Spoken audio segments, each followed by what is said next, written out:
This is the voice of Warily, and this lecture for you all now is going to cover CUM analysis with the Cumulative Volume Delta. CVD, as I'll abbreviate it, is one of my favorite tools to use. It is extremely effective as an oscillator on the low time frames by virtue of direct insight into the raw interaction between buyers and sellers in a market. This offers a unique perspective into market activity and some powerful trading strategies as a result. Before we start, like and subscribe. Also follow me on Twitter and join the free Discord, the link to which will be in the description below this video. A brief overview of the lecture is as follows. We will begin, as always, with some general remarks and disclaimers. We'll traverse from there into some things I use and recommend using, not only for access to the CVD, but also more broadly a better trading experience. Afterwards, we will talk about what the CVD actually is. The later part of this lecture will focus on trading strategies using the CVD, including, of course, CVD-specific strategies. So, general remarks. Firstly, I'm not a financial advisor, and this video is for entertainment purposes only. Otherwise, I want to make it clear that CVD is a tool that is best used as a piece of confluence, not as a singular reference point. There is no one-size-fits-all trading system, and CVD does not fill that void. Trading is an art as much as it is a science. You do not have to and should not trade every setup that stems from the framework I am going to provide. The best trades are done by executing discretionarily based on an understanding of context and in having established a probability skewing system. In that, I want to emphasize that in this business, we work with probabilities. There are no guarantees, and anyone telling you otherwise is lying to you. Briefly, some things I recommend. If you're trading crypto and want an aggregated CVD, we'll speak more about what that is shortly. My personally preferred platform is Velo. They offer a diverse range of order flow data, including an aggregated and generally quite customizable CVD for both spot and foots. We'll speak more about what that is as well shortly. Atos is a charting software that offers order flow related tools for markets beyond just crypto. They offer a CVD as well as CVD candles, but I personally love their footprint charts. If you want to learn about footprint charts, you can check out my video on that. Atos is completely free for crypto, but does offer paid plans for the ability to connect to brokers for other markets like bonds and indices. You can also use my link in the description for that to get a 14-day free trial to any market you want. MEXC is one of the last remaining crypto exchanges with any sort of credibility. They are great for developing low time frame traders by virtue of their extremely low fees if signing up with an affiliate link. Mine is in the description. Apex Funded is an online prop firm that allows for access of up to $300,000 accounts of someone else's money to trade with if you pass one of their evaluations. If you want to be evaluated, you can use my code on screen at checkout or click the affiliate link in the description. There's currently an 80% sale on evaluation accounts and resets, and there are always sales using that link, but this one in particular will last to the end of January 2024. That means a $50,000 account evaluation for $33. So what is the Cumulative Volume Delta, or CVD? If you've watched the footprint video, you'll remember our discussion on delta. To reiterate though, for our purposes, it is the difference between the total number of market sells subtracted from the total number of market buys. In the footprint video, we applied this in the case of a particular candle or price point, but in the case of the CVD, however, we are using it to essentially measure inventory in a particular time frame, as it is the running sum of delta in a particular time frame. CVD is mostly a plug-and-play indicator, but there are some nuances to be aware of. First, certain platforms will only offer a view of CVD in line form, and whilst 99% of the time that's really all you need, more advanced platforms like Atos offer a candlestick view, which some traders may prefer as it also offers more data and unique trading insights as a result. Another note is that if you are trading fragmented markets, crypto, some CVDs will offer you the ability to aggregate the delta from different exchanges to calculate the CVD. This is different to isolated CVDs that only show you the delta calculation from a specific exchange.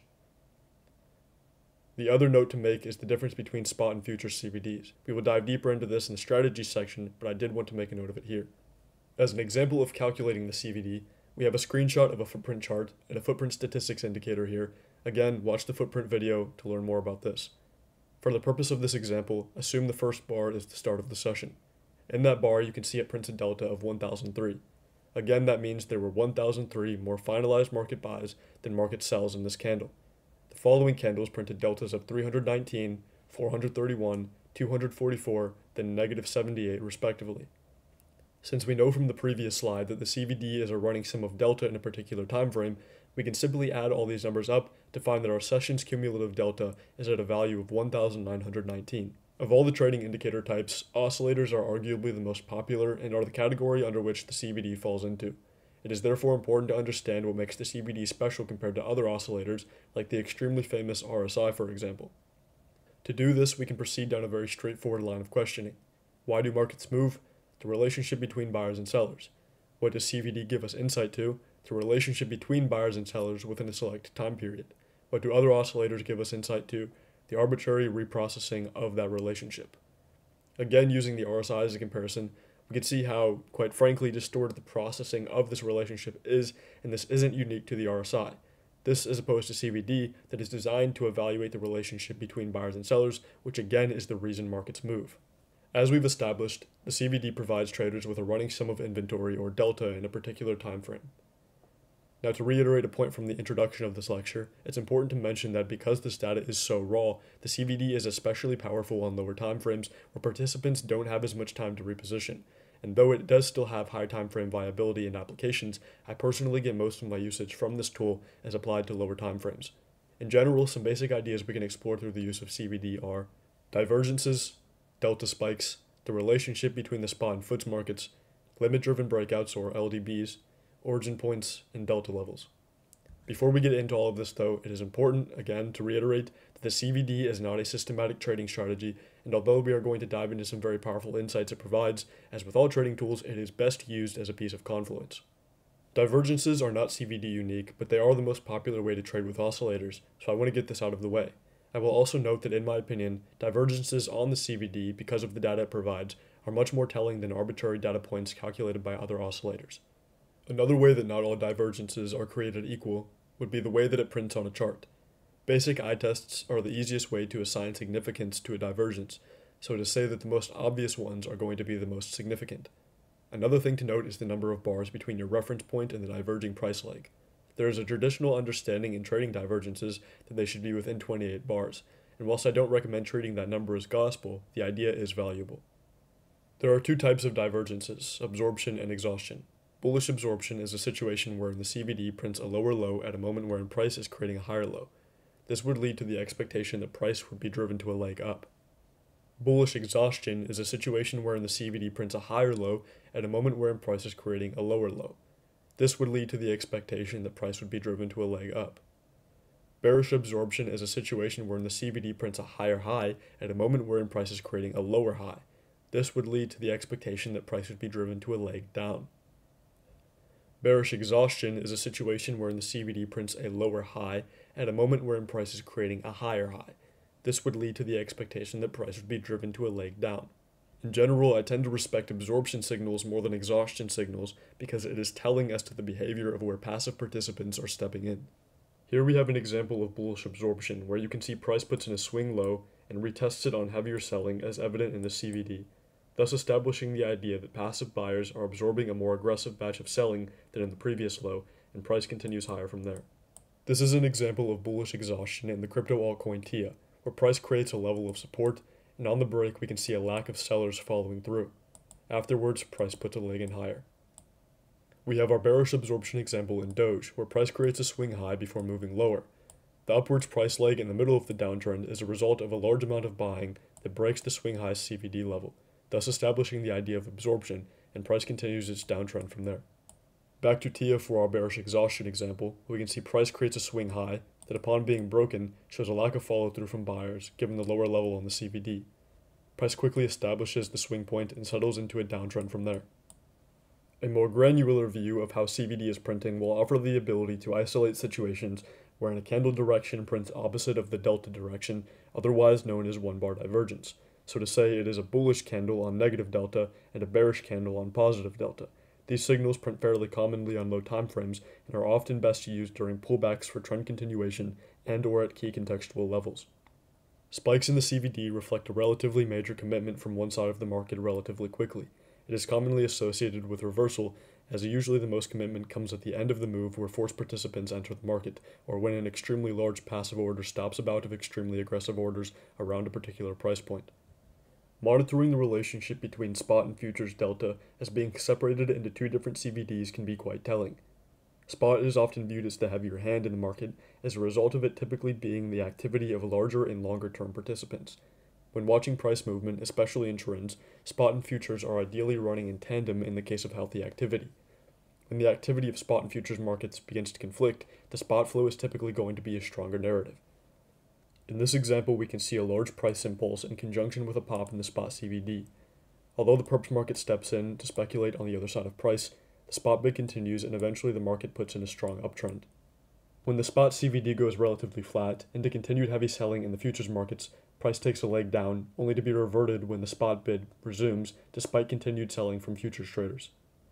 Limit-driven breakouts, or LDBs, are moments wherein price traverses outside of a range on a relatively large candle with a relatively small amount of aggressive participation to support the move.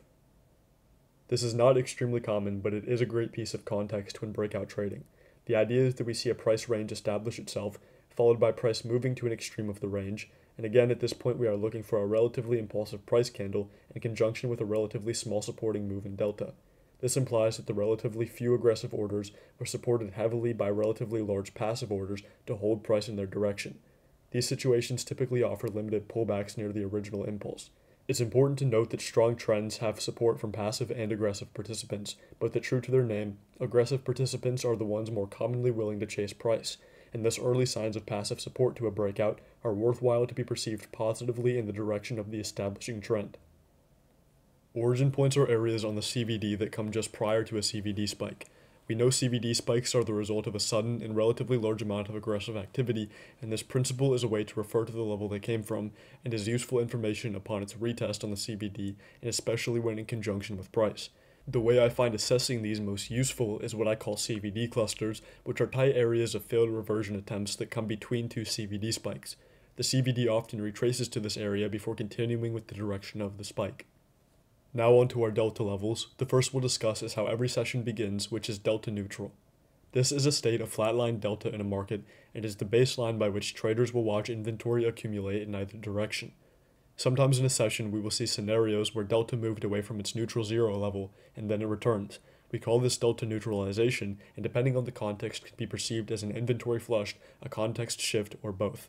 Delta neutral helps us understand who is in control by assessing the level of aggressiveness in which delta deviates from its neutral level. When the CVD is positive, that is typically associated with buyers being in control. When the CVD is negative, that is typically associated with the idea of sellers being in control. Our delta extremes are market-unique inflection levels that typically define major commitment from one side of participants. In the ES, the futures contract for the S&P 500, 10,000 and negative 10,000 are inflection points that tend to be commonly accounted for. Whether this is because of algos or because it is an obvious psych number, or both, perhaps even something else or all of the above, doesn't matter, and in general this principle is extremely esoteric and speculative, but it is worth noting because again it tends to be accounted for. As always, CVD is a valuable tool, but not a complete system. Some points of confluence I find especially valuable in my trading are imbalances, other order flow tools and principles, price action, and a broader market context, for example VWAP, which you can find a video for on my channel. Realistically though, there is edge everywhere, and the important thing is to not make decisions without consulting your system as a whole. That's the end of the lecture, and if you enjoyed it, like and subscribe as well as follow me on Twitter. My handle is on screen and there will be a link in the description as well. There will also be affiliate links for the things that I use in this video. Again, Apex Funded is an online prop firm that I am personally funded through and offers evaluations for accounts of up to $300, and they are currently offering an 80% discount on evaluations and resets using my code.